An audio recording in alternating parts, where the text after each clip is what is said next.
Praise the Lord, hallelujah. സ്തോത്രം സ്തോത്രം സ്തോത്രം. കർത്താവിൻ്റെ അതിപരിശുദ്ധമായ തിരുനാമം ഈ അനുഗ്രഹിക്കപ്പെട്ട പ്രഭാതത്തിൽ വാഴ്ത്തപ്പെടുമാറാകട്ടെ. പ്രിയപ്പെട്ട ദൈവമക്കളെ, നമുക്ക് ഒരുമിച്ച് വീണ്ടും 2020 നവംബർ മാസം 10 ചൊവ്വാഴ്ച പ്രഭാതത്തിൽ നമ്മുടെ കർത്താവിനെ ആരാധിക്കുവാൻ, സ്തുതിക്കുവാൻ സർവശക്തനായ നമ്മുടെ പിതാവ് ഒരുക്കി തന്നിരിക്കുന്ന നല്ല സാവകാശങ്ങൾക്കായിട്ട് നമുക്ക് കർത്താവിന് സ്തോത്രം ചെയ്യാം. കരങ്ങളെയൊക്കെ ഒന്ന് ഉയർത്തി കർത്താവിന് നന്ദി പറഞ്ഞ് സ്തോത്രം സ്തോത്രം സ്തോത്രം. ഈ സ്തോത്രം പറയുക എന്ന് പറയുന്നത് ആമേൻ എന്തിനാണെന്നറിയാമോ? കർത്താവ് നമ്മളെ നടത്തിയത് ഓർക്കുമ്പോൾ കർത്താവിന് സ്തോത്ര യാഗം അർപ്പിക്കുക. അവൻ സ്തോത്രം എന്ന യാഗം അർപ്പിക്കുന്നവൻ, അത് യാഗമാണ്. അതുകൊണ്ട് ഈ പ്രഭാതത്തിൽ ഇന്ന ഒരു കൂട്ടർക്ക് വേണ്ടിയുള്ള അല്ല സ്തോത്രം പറയുക എന്നുള്ള പരിപാടി. എല്ലാവരും സ്തോത്രം പറയണം. സങ്കീർത്തനക്കാരൻ ഇങ്ങനെ പറയുന്നത്, 142 സങ്കീർത്തനങ്ങളിൽ പറയുന്നു, യഹോവയെ സ്തുതിപ്പീൻ, യഹോവയെ സ്തുതിപ്പീൻ, സ്വർഗത്തിൽ നിന്ന് യഹോവയെ സ്തുതിപ്പീൻ, ഉന്നതങ്ങളിൽ അവനെ സ്തുതിപ്പീൻ, അവൻ്റെ സകല ദൂതന്മാരുമായുള്ളവരെ അവനെ സ്തുതിപ്പീൻ, അവൻ്റെ സർവ്വസൈന്യവുമേ അവനെ സ്തുതിപ്പീൻ.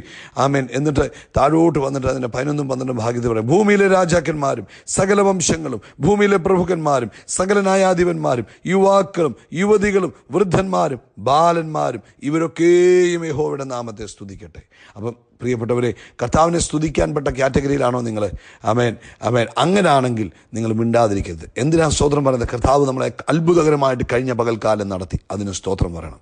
ആമേൻ. അനേകർ കഴിഞ്ഞ പകൽക്കാലം പല വിധത്തിൽ ബുദ്ധിമുട്ടിൽ പ്രയാസത്തിൽ വീണുപോയപ്പോൾ കർത്താവ് നമ്മളെ സൂക്ഷിച്ചു. കഴിഞ്ഞ രാത്രി നമുക്ക് നല്ല ഉറക്കം തന്നു. അനേകർ കട്ടിലിൽ അങ്ങോട്ടും ഇങ്ങോട്ടും ആമേൻ ഉറങ്ങാൻ കഴിയാതെ ഭാരപ്പെട്ടപ്പോൾ കർത്താവ് നമ്മളെ അത്ഭുതകരമായി ഉറക്കി, അതിന് സ്തോത്രം പറഞ്ഞു. ഇങ്ങോട്ട് നോക്കി, ഇത് കേൾക്കുമ്പോൾ നിങ്ങൾ ഇന്നലെ രാത്രി ഉറങ്ങാത്ത വ്യക്തിയാണോ? ഇന്ന് കർത്താവിന് സ്തോത്രം പറ. ഈ രാത്രിയിൽ കർത്താവ് നിങ്ങൾക്ക് സ്വസ്ഥമായി ഉറക്കം തരും. ആമേൻ. ഈ പ്രഭാതത്തിൽ നമ്മൾ ആരോഗ്യത്തോട് ഉണർന്നിരിക്കുന്നത് ഓർക്കുമ്പോൾ അത് കർത്താവിൻ്റെ കൃപയാണെന്ന് കണ്ട് സ്തോത്രം പറയണം. അതുമാത്രമല്ല, ആമേൻ, കഴിഞ്ഞ ഈ പകൽക്കാലവും നമ്മളെ അത്ഭുതകരമായി നടത്താൻ പോകുന്ന കർത്താവിനും സ്തോത്രം പറയണം. അങ്ങനെ സകലത്തിനും കർത്താവിന് സ്തോത്രം പറയണം കേട്ടോ. That is very important. അതുകൊണ്ടാണ് എപ്പോഴും ഇങ്ങനെ പറയുന്നത്. അതുകൊണ്ട് കരങ്ങളൊക്കെ ഉയർത്തുന്ന സ്തോത്രം പറഞ്ഞേ, സ്തോത്രം പിതാവേ, സ്തോത്രം പിതാവേ, സ്തോത്രം പിതാവേ, സ്തോത്രം. പകൽക്കാലം ഞങ്ങളെ കാത്തു പരിപാലിച്ചതിനായിട്ട് സ്തോത്രം. രാത്രി ഞങ്ങൾക്ക് നല്ല ഉറക്കം തന്നതിനായിട്ട് സ്തോത്രം. രാവിലെ ഞങ്ങളെ ഉണർത്തിയതിനായിട്ട് സ്തോത്രം. ഈ പകൽക്കാലം ഞങ്ങളെ ജയകരമായി അങ്ങ് നടത്തുന്നത് ഓർത്ത് സ്തോത്രം സ്തോത്രം സ്തോത്രം സ്തോത്രം. ഇനി നമ്മൾ പ്രാർത്ഥിക്കാൻ പോയി. പ്രാർത്ഥിക്കുമ്പോൾ ഇങ്ങോട്ട് നോക്കിക്കേ, നമ്മൾ ഒരുമിച്ച് പ്രാർത്ഥിക്കണം. കർത്താവ് പറഞ്ഞ് 2 പേർ ഐക്യമത്യപ്പെട്ടാൽ അത്ഭുതം നടക്കും. നമ്മൾ ഇത്രയും പേർ ഒരുമിച്ച് പ്രാർത്ഥിക്കാൻ പോകും. അതുകൊണ്ട് ഉഴപ്പി പ്രാർത്ഥിക്കല്ലേ. പ്രാർത്ഥനയാണല്ലോ എന്ന് വിചാരിക്കും. ഒരുമിച്ച് ഒരു ഹൃദയത്തോടെ ഏത് വിഷയത്തിന് വേണ്ടി പ്രാർത്ഥിക്കുന്നു അത് നിങ്ങളോട് എൻ്റെ കൂടെ ചേർന്ന് പ്രാർത്ഥിക്കും. ഇന്ന് പകൽ അത്ഭുതങ്ങളെ കാണാൻ കഴിയണം കേട്ടോ. അതൊരാഗ്രഹമായി. ഇന്ന് എന്ത് വിഷയത്തിന് വേണ്ടി പ്രാർത്ഥിക്കുന്നു അതിൽ അത്ഭുതം കാണണമെന്നുള്ള ആഗ്രഹത്തോട് നിങ്ങളൊരു ആമീനും സ്തോത്രവും പറയാമെങ്കിൽ നിശ്ചയമായിട്ടും നമ്മൾ പ്രാർത്ഥിച്ച വിഷയത്തിന് ടെസ്റ്റ് മണി നമുക്ക് ഇന്ന് പകൽക്കാലം തന്നെ കേൾക്കാൻ കഴിയും. ശരി, പ്രാർത്ഥിക്കാം. ഞങ്ങളുടെ സ്വർഗീയ പിതാവേ, യേശുക്രിസ്തുവിന്റെ നാമത്തിൽ ഞങ്ങൾ അങ്ങയെ സ്തുതിക്കുന്നു, അങ്ങയെ സ്തോത്രം ചെയ്യുന്നു. കഴിഞ്ഞ പകൽക്കാലം മുഴുവൻ ഞങ്ങളെ കാത്തു പരിപാലിച്ച കൃപകൾക്കായി സ്തോത്രം. കഴിഞ്ഞ രാത്രിയിൽ ഞങ്ങൾക്ക് നല്ല ഉറക്കം തന്നതിനായിട്ട് സ്തോത്രം സ്തോത്രം. ആരോഗ്യത്തോടെ ഞങ്ങളെ ഉണർത്തിയ കൃപകൾക്കായി സ്തോത്രം. പിതാവേ, ഈ പ്രഭാതത്തിൽ ഈ ശബ്ദം കേൾക്കുന്ന എല്ലാവർക്കും വേണ്ടി പ്രാർത്ഥിക്കുക. അവരെവിടെ ഇരുന്ന് കേൾക്കുന്നവരായിക്കോട്ടെ, ആരുമായിക്കോട്ടെ. അപ്പാ, ഞാൻ യേശുക്രിസ്തുവിന്റെ നാമത്തിൽ ഞങ്ങളുടെ കരങ്ങളെ ഞങ്ങൾ ഉയർത്തി ഈ ശബ്ദം കേൾക്കുന്നവരെ അനുഗ്രഹിക്കുന്നു. ഇവരുടെ കുടുംബജീവിതം അനുഗ്രഹിക്കപ്പെടട്ടെ, ഇവരുടെ കുഞ്ഞുങ്ങൾ അനുഗ്രഹിക്കപ്പെടട്ടെ, ഇവരുടെ ഭാവി അനുഗ്രഹിക്കപ്പെടട്ടെ. ഏതെങ്കിലും വിഷയത്തിൽ ഇന്ന് പ്രഭാതത്തിൽ ഇവർ ഭാരപ്പെട്ടിരിക്കുന്നെങ്കിൽ അതിൻ്റെ മേലും അങ്ങയുടെ അത്ഭുത പ്രവൃത്തി നടക്കണമേ. ഇവരിൽ ആർക്കും ഒന്നിനും കുറവ് വരരുത്, യാതൊരു ബുദ്ധിമുട്ടുകളും ഉണ്ടാകരുത്. കർത്താവേ, ഈ പ്രതിസന്ധികളുടെ നടുവിൽ, ഈ മഹാമാരിയുടെ നടുവിൽ അങ്ങയുടെ ചിറകിൻ്റെ മറവിൽ ഈ ശബ്ദം കേൾക്കുന്ന തൻ്റെ കുഞ്ഞുങ്ങളെ അങ്ങ് മറയ്ക്കണമെന്ന് യേശു ക്രിസ്തുവിൻ്റെ നാമത്തിൽ ഞങ്ങൾ പ്രാർത്ഥിക്കുന്നപ്പാ. അങ്ങ് ഇവരെ ചേർത്ത് പിടിച്ചുകൊള്ളണമെന്ന് പ്രാർത്ഥിക്കുന്നു. ആർക്കും ഒരു ബുദ്ധിമുട്ടോ ദോഷമോ ഉണ്ടാകാതെ കർത്താവ് സൂക്ഷിക്കുന്നതിനായിട്ട് സ്തോത്രം. പ്രത്യേകിച്ച് രോഗികളായിരിക്കുന്നവർക്ക് വേണ്ടി ഞങ്ങൾ പ്രാർത്ഥിക്കുന്നു. ആമേൻ. ഡയബറ്റീസിൻ്റെ ബുദ്ധിമുട്ടിനാൽ കണ്ണിന് ബുദ്ധിമുട്ടായിരിക്കുന്നവർക്ക് വേണ്ടി ഞങ്ങൾ പ്രാർത്ഥിക്കുക. ഇന്ന് പകൽക്കാലം ഞങ്ങൾ ഇത്രയും പേർ ഒരുമിച്ച് അപ്പനോട് പ്രാർത്ഥിക്കുന്നു. ആ കണ്ണിൻ്റെ കാഴ്ച മടങ്ങി വരട്ടെ, കണ്ണിലേക്കുള്ള ഞരമ്പിൻ്റെ പ്രവർത്തനം നോർമലായി തീരട്ടെ, കണ്ണിൻ്റെ ഇറിറ്റേഷൻസ് മാറട്ടെ, കണ്ണിനായ മൂടലുകൾ മാറട്ടെ. യേശുവിൻ്റെ നാമത്തിൽ കണ്ണിന് എന്ത് തന്നെ പ്രോബ്ലം ആയിക്കോട്ടെ, ഡയബറ്റീസ് മുഖാന്തരം വന്നതായിക്കോട്ടെ, കണ്ണിനകത്തെ പ്രഷർ ആയിക്കോട്ടെ, ആമേൻ, കണ്ണിനകത്തെ പാടയോ മൂടലോ ഒക്കെ ആയിക്കോട്ടെ, ഇന്ന് പകൽക്കാലം സ്വർഗത്തിനും ഭൂമിക്കും നാഥനായ യേശു ക്രിസ്തുവിൻ്റെ നാമത്തിൽ സൗഖ്യമാകട്ടെ. പൂർണ്ണ ആരോഗ്യം കർത്താവ് കൊടുത്തിരിക്കുന്നതിനായിട്ട് സ്തോത്രം. കർത്താവ്, അതുപോലെ മരുന്ന് കഴിച്ചിട്ട് അതിൻ്റെ സൈഡ് എഫക്റ്റ് മുഖാന്തരം ആമേൻ അവയവങ്ങൾക്ക് ബുദ്ധിമുട്ടായി ശാരീരികമായ ക്ഷീണത്തിൽ കഴിയുന്ന പ്രിയപ്പെട്ടവർക്ക് വേണ്ടി നമ്മൾ പ്രാർത്ഥിക്കാൻ പോവുക. നിങ്ങളുടെ കരങ്ങളെ ഉയർത്തിക്കുക. ഞങ്ങളുടെ പിതാവേ, ഞങ്ങൾ ഒരുമിച്ച് പ്രാർത്ഥിക്കുന്നു. ആ മരുന്നിൻ്റെ സൈഡ് എഫക്റ്റ് എഫക്റ്റ് മുഖാന്തരം ശരീരത്തിൽ ബുദ്ധിമുട്ടായിരിക്കുന്ന ഞങ്ങളുടെ പ്രിയപ്പെട്ടവർക്ക് വേണ്ടി പ്രാർത്ഥിക്കുന്നു. ഇന്ന് പകൽക്കാലം ഞങ്ങളുടെ സ്വർഗീയ അപ്പ യേശുവിൻ നാമത്തിൽ ഈ പ്രിയപ്പെട്ടവരുടെ മേൽ ദൈവശക്തി ഇറങ്ങട്ടെ. അവയവങ്ങൾ നോർമലായി ഫങ്ഷൻ ചെയ്യട്ടെ.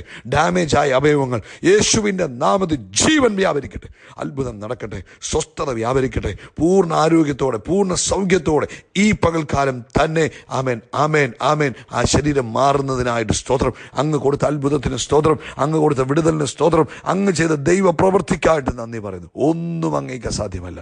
ഇന്ന് പകൽക്കാലം സൗഖ്യമാക്കിയതിന് സ്തോത്രം. അതുപോലെ കൊറോണയാൽ ഭാരപ്പെടുന്നവർക്ക് വേണ്ടി പ്രാർത്ഥിക്കുന്നു. ആമേൻ. ശ്വാസമെടുക്കാൻ ബുദ്ധിമുട്ടുന്നവർക്ക് വേണ്ടി പ്രാർത്ഥിക്കുന്നു.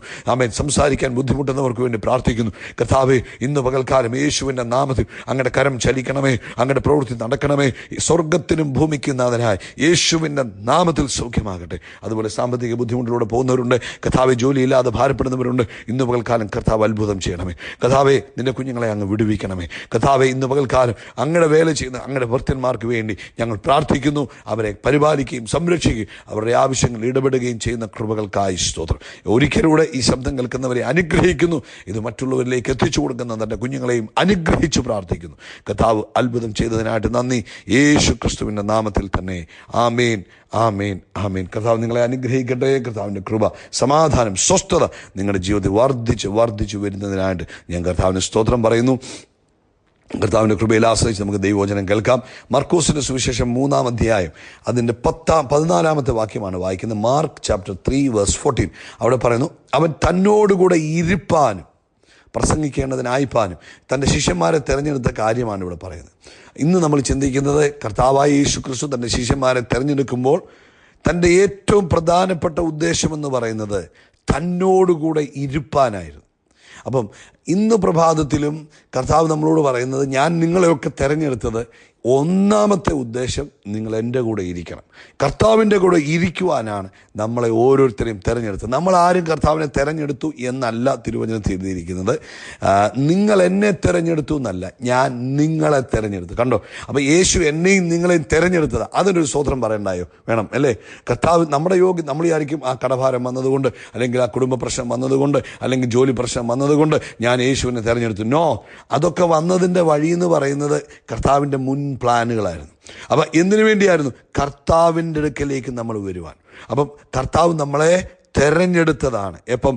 അമ്മയുടെ ഉദരത്തിൽ ഉരുവാകുന്നതിന് മുമ്പേ. അപ്പം എന്തായിരുന്നു പ്രൈമറി ഉദ്ദേശം? കർത്താവിൻ്റെ പ്രധാനപ്പെട്ട ഉദ്ദേശം എന്ന് പറഞ്ഞാൽ കർത്താവിൻ്റെ കൂടെ ഇരിക്കണം. ഇന്ന് പ്രഭാതത്തിൽ പരിശുദ്ധാത്മാവ് നമ്മളെ ഓർപ്പിക്കുക, നമ്മൾ അവൻ്റെ കൂടെ ഇരിക്കണമെന്ന് കർത്താവ് ആഗ്രഹിക്കുന്നു.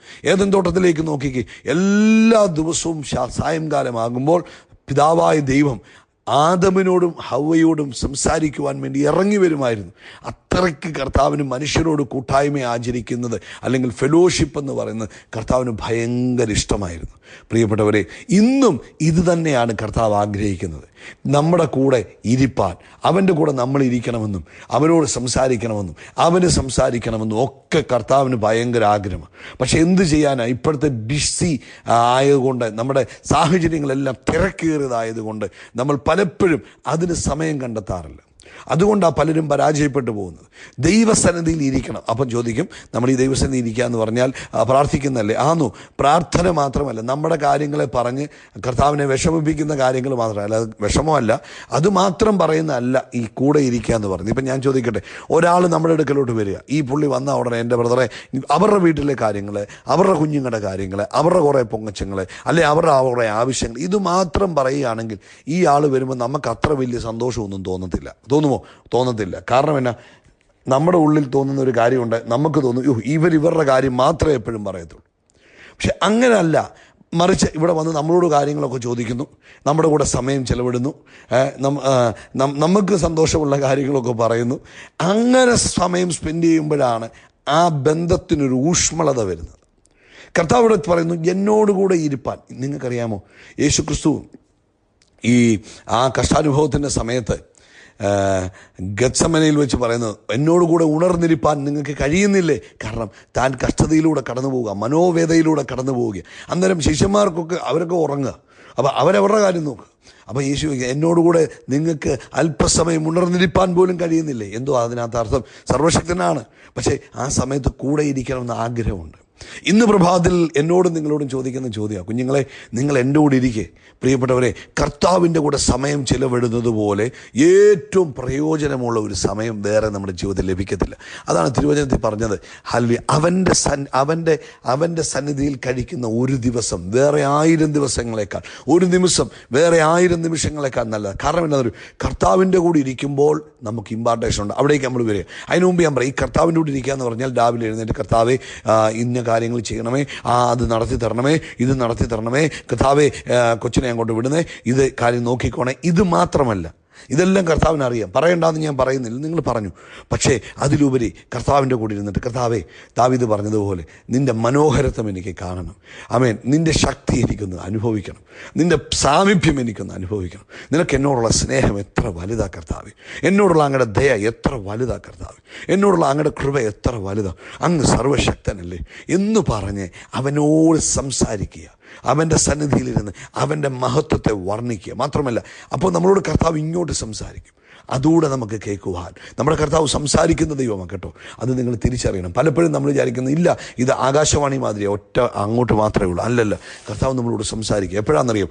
സമയം, ക്വാളിറ്റി ടൈം നമ്മൾ കർത്താവിൻ്റെ കൂടെ ഇരിക്കുമ്പോൾ കർത്താവ് നമ്മളോട് തിരിച്ചും സംസാരിക്കും. അപ്പോൾ കർത്താവിൻ്റെ കൂടെ ഇരിപ്പാനാണ് എന്നെ തിരഞ്ഞെടുത്തത്. പ്രസംഗവും ഭൂതത്തെ പുറത്താക്കലും പിന്നീട്, ആദ്യം കൂടെ ഇരിക്കുക. അപ്പോൾ കൂടെ ഇരുന്ന് ശബ്ദം കേൾക്കേ, കൂടെ ഇരുന്ന് സംസാരിക്കേ, കൂടെ ഇരുന്ന് കർത്താവിനോട് ആമേൻ ആമേൻ കാര്യങ്ങൾ പറയാം. നമ്മൾ ഈ പ്രശ്നങ്ങൾ മാത്രം പറയാതെ അവൻ നമുക്ക് പ്ലാൻസ് പറഞ്ഞു തരും, അവൻ നമുക്ക് ബുദ്ധി ഉപദേശിച്ചു തരും. അതാ പറഞ്ഞ്, യഹോവയെ കാത്തിരിക്കുന്നവർ, യെശയ്യാവിൻ്റെ പുസ്തകം 40-ാം അധ്യായം, ആമേൻ, അതിൻ്റെ 29-ാമത്തെ വാക്യം തൊട്ട് വായിക്കുകയാണെങ്കിൽ അവിടെ ഇങ്ങനെ പറയുന്നത്, അവൻ ക്ഷീണിച്ചിരിക്കുന്നവന് ശക്തി നൽകുന്നു. അപ്പം ഞാനിങ്ങനെ പറയും, കർത്താവിൻ്റെ സന്നിധിയിൽ ഇരിക്കുമ്പോൾ, അവൻ്റെ കൂടെ ഇരിക്കുമ്പോൾ അവനിലുള്ളത് ഇങ്ങോട്ട് പകരും.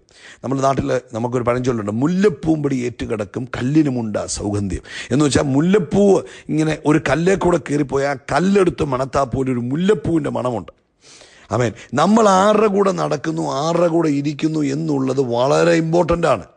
ഇന്ന് പ്രഭാതത്തിൽ പ്രിയപ്പെട്ട ദൈവമക്കളെ, നമ്മൾ കർത്താവിൻ്റെ കൂടെ ഇരിക്കുമ്പോൾ കർത്താവിലുള്ളതിൻ്റെ ഒരു പകർച്ച ഇങ്ങോട്ട് വരും. അവനിലുള്ള വിശുദ്ധി നമ്മളിലേക്ക് പകരപ്പെടും. അവനിലുള്ള ദൈവിക ജ്ഞാനം, പരിജ്ഞാനം, ബുദ്ധി, വിവേകം ഇതൊക്കെ നമ്മളിലേക്ക് പകർന്നു തരും. അവനിലുള്ളത് നന്മ മാത്രമാണ്, അവനിലുള്ളത് നല്ലത് മാത്രമാണ്. അതെന്ത് ചെയ്യും? അത് നമ്മളിലേക്ക് പകരപ്പെടും. ഇന്ന് പ്രഭാതത്തിലും നമ്മൾ കർത്താവിൻ്റെ സന്നിധിയിൽ ഇരിക്കണം. അതാ പറയുന്നത്, അവൻ ക്ഷീണിച്ചിരിക്കുന്നവൻ എന്ത് കൊടുക്കും? ശക്തി നൽകുന്നു. ബലമില്ലാത്തവൻ എന്ത് കൊടുക്കുന്നു? ബലം വർദ്ധിപ്പിക്കുന്നു. പിന്നെ ബാലിക്കാരൊക്കെ ക്ഷീണിച്ചു പോകും, യൗവനക്കാർ ഇടറി വീഴും. എങ്കിലും യഹോവയെ കാത്തിരിക്കുന്നവർ എന്ത് ചെയ്യും? അവർ ശക്തിയെ പുതുക്കിക്കൊണ്ടിരിക്കും. അപ്പോൾ തിരുസന്നിധിയിൽ ഇരിക്കുന്നവർ എന്ത് ചെയ്യും? ശക്തി പ്രാപിച്ച് ബലം പ്രാപിച്ച് ജ്ഞാനം പ്രാപിച്ച് ബുദ്ധി പ്രാപിച്ച്. നമ്മുടെ മൊബൈലേ, ഇന്നിപ്പോൾ രാവിലെ ഞാൻ ഈ മൊബൈൽ എടുക്കുമ്പം ഇതിനകത്ത് 50% ചാർജേ ഉള്ളൂ. ഇപ്പം ഞാൻ ഈ സന്ദേശം പറഞ്ഞു കഴിഞ്ഞാൽ ഉടനെ ഇത് ചാർജ് ചെയ്ത് വെക്കും. അല്ലെങ്കിൽ ഇത് പ്രയോജനമില്ലാതായി പോകും, ഡ്രെയിൻ ഔട്ടായി പോയി കഴിഞ്ഞാൽ പ്രയാസമാണ്, ബുദ്ധിമുട്ടാണ്, പിന്നെ ഉപയോഗിക്കാൻ പറ്റത്തില്ല. അപ്പം ഇത് ചാർജ് ചെയ്ത് വെക്കുമ്പോൾ എന്തുവാ, ഞാൻ ആ പ്ലഗിനോട് ചേർത്ത് വെക്കുമ്പോൾ ആ പ്ലഗും ആ സോക്കറ്റും ഒക്കെ ഇത് കണക്ട് ചെയ്തിട്ട് ആ വയർ ഇരുത്തലോട്ട് മുട്ടിച്ച് വെക്കുമ്പോൾ എന്തു പറ്റും? ഇതിലോട്ട് ചാർജ് കയറി വരും. അപ്പോൾ അടുത്ത് വെച്ചത് കൊണ്ടല്ലേ ചാർജ് വരുന്നത്.